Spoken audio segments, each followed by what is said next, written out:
beragama, kita ini sudah agama yang dilegalkan di negara kita, termasuk agama Konghucu pada masa Gus Dur, itu nama agama. Bahkan beberapa tokoh negara kita juga meyakini dan memahami bahwa dalam poin kepercayaan, agama dan kepercayaan, termasuk agama-agama kepercayaan yang mungkin saja dianggap tidak legal.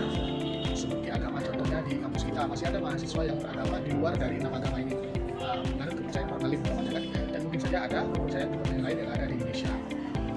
Maka dari poin kepercayaan itulah bahwa masyarakat memahami boleh menganut kepercayaan, ya, selagi itu tidak bertentangan dengan Pancasila dan Undang-Undang Dasar 1945. Kemudian berkaitan dengan apa tadi, toleransi yang berubah.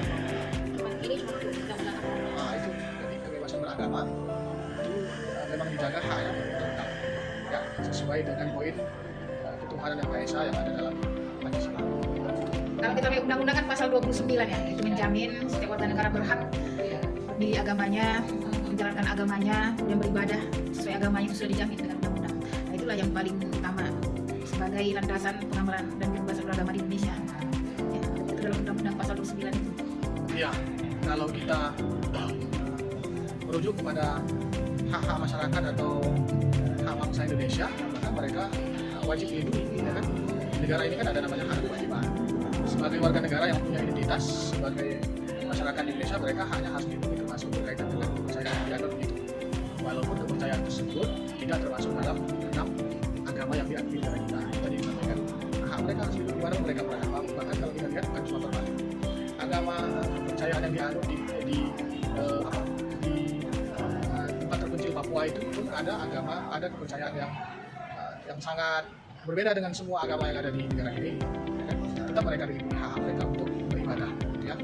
Jadi Permalim ya, pengalian kepercayaan.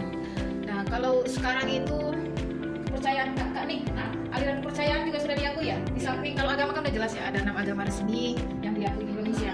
Nah, mungkin pecahannya juga aliran-aliran kepercayaan juga diberikan hak gitu. Nah, kita lihat beberapa aliran itu sudah diberikan kesempatan menjalankan agamanya, praktek ibadahnya, tidak ada larangan. Nah, tidak ada larangan sekarang. Berarti kalau misalnya kayak di pembuatan KTP gitu udah ada opsinya gitu? Nah, kalau itu sebenarnya belum ya. Nah, kalau permalin dan aliran kepercayaan nampaknya belum, karena baru ada agama. Kita kan baru menyebutkan agama ya. Nah, agama ada 6 pilihan: agama Islam, Kristen, Katolik, Protestan, Hindu, Buddha, dan Konghucu. Baru itu yang dipilihkan kalau di KTP. Tentunya mereka memilihnya dengan yang paling dekat mana. Nah, apakah dia memilih agama Kristen atau Islam? Nah, itu aja untuk sementara solusinya sekarang itu. nilai Pancasila. Ya. Nilai-nilai Pancasila, keberagaman itu juga lahir dari nilai-nilai Pancasila. Dari nilai Pancasila Tuhan yang Maha Esa itu kita bisa pahami bahwa kita ini memang lahir dari masyarakat yang beragam dan harus menerima keberagaman. Apalagi sekarang ada istilah moderasi beragama. Ya, jadi masyarakat Indonesia, khususnya kita di Sumatera Utara ini, walaupun Muslim 70%, ya kita harus menerima keyakinan yang dianut agama lain dan kepercayaan mereka. Ya. Maka di situ toleransi harus lebih tinggi karena kita kembali pada benar. Jangan ada muncul rasis, jangan ada muncul radikalisme, jangan ada muncul intoleransi. Kalau ingin menjaga masyarakat dan negara ini dengan baik, sampai sekarang alhamdulillah Indonesia ini masih terjaga dengan baik kerukunan itu. Di tengah-tengah keragaman agama kita di Indonesia, khususnya di Sumut di Medan ini, Muslim memang 70%, tapi tidak ada isu-isu penting, ya kan? Isu-isu penting yang sangat tinggi, SARA tidak ada. Dulu memang ada, tapi sudah diredam oleh tokoh agama. Maka di situ kan peran tokoh agama, semua lintas agama di Indonesia ini ada namanya forum kerukunan umat beragama. Mereka punya peran untuk menjaga supaya masyarakat di Indonesia, khususnya di Medan Sumut ini, bisa terjaga dengan baik. Indonesia itu kan sudah dari dulu itu kita beragam budaya, beragam agama, ya. Nah, beragam bahasa itu dari undang-undangnya juga sudah dilindungi gitu, ya. Nah, kalau detailnya itu kan buku sekda ya, undang-undang tentang dosen-dosen yang PPKM gitu. Nanti bisa dilihat ya, undang-undang tentang kebebasan berpendapat ada, ya, kebebasan menjalankan apa lagi, ya hak-hak yang ada di Indonesia di undang-undang sudah dijelaskan semua, sudah ada, ya. Tentang toleransi. Yang pertama, mahasiswa harus, kalau dalam Islam itu ada namanya kesalehan sosial, ya, ada ibadah tapi ada juga kesalehan sosial. Kalian harus menunjukkan kesalehan sosial tidak hanya kepada muslim tapi juga kepada yang berbeda. Itu dulu dimunculkan rasa sosial yang tinggi.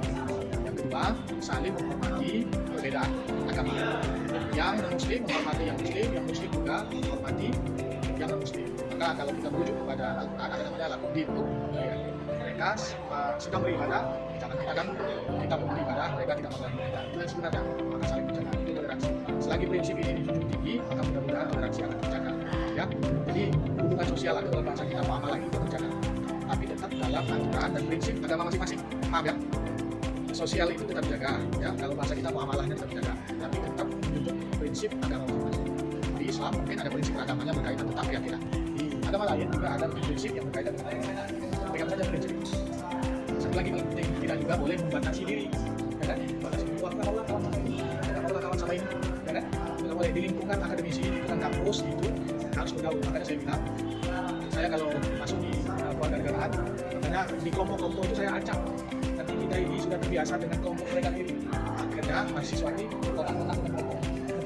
Kamu yang sama ini aja, yang muslim aja, yang Kristen ada di sini. Makanya kita acak harus bergaul. Dalam lingkungan akademisi, keluarga negaraan, kebangsaan itu nggak boleh. Harus melebur dan berbaur. Tapi ya, begitu menjaga toleransi. Tapi tetap saya ulang lagi, tetap pada prinsip keberagaman dan masing-masing harus dijaga kita. Ya. Kita menekankan kepada mereka tentu untuk menghormati dan jelas ya, menghormati dan menghargai. Contohnya di kelas kalau ada kawannya yang beragam, beda suku, beda agama itu semua dipergauli, jangan pilih kawan. Misalnya dalam kelompok, ya dengan siapapun harus welcome. Nah, jangan harus saya nggak mau dengan dia karena dia agama berbeda dengan saya, jangan. Semua dianggap kawan yang sama. Nah seperti itu, ya saling tolong menghargai. Penegakan HAM ini terkadang tantangannya kaitan sama agama juga. Ya, ada yang mengumumkan bahwa agama itu jauh lebih kuat aturannya dibandingkan hak asasi. Akhirnya mereka bentur-benturkan antara agama kan. Nah, itu berlain, ya kan? Negara kita juga punya undang-undang perlindungan anak dan Komnas Perlindungan Perempuan, ada hak asasi manusia. Agama juga punya undang-undang, ya. Harus bisa membedakan ini, ya. Dalam ruang lingkup agama kita fokus sama agama, tapi dalam ruang lingkup bangsa negara kita juga harus fokus dengan hak asasi manusia. Jadi inilah yang terkadang sering dibutuhkan.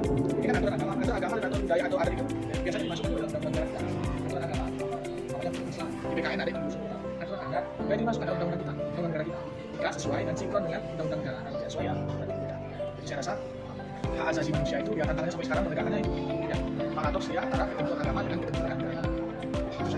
Tantangan yang paling besar ya mungkin pengaruh teknologi juga ada ya sekarang ini ya. Bagaimana kita lihat HAM dunia ini kan mempengaruhi juga kita di Indonesia ya. Nah, peran luar negeri juga mempengaruhi di Indonesia. Nah, ini peran-peran dosen-dosen PPKN khususnya memang besar gitu. Untuk kita harus HAM kita harus berdasarkan Pancasila. Jadi kalau HAM Barat liberal, kalau kita HAM berdasarkan Pancasila. Nah, itu yang harus diterapkan di Indonesia. Contoh di luar negeri mereka agama tidak ada diatur, kalau kita kan ada aturannya. Nah, jadi kita menjalankan sesuai dengan undang-undang dan budaya culture yang biasa yang ada di Indonesia.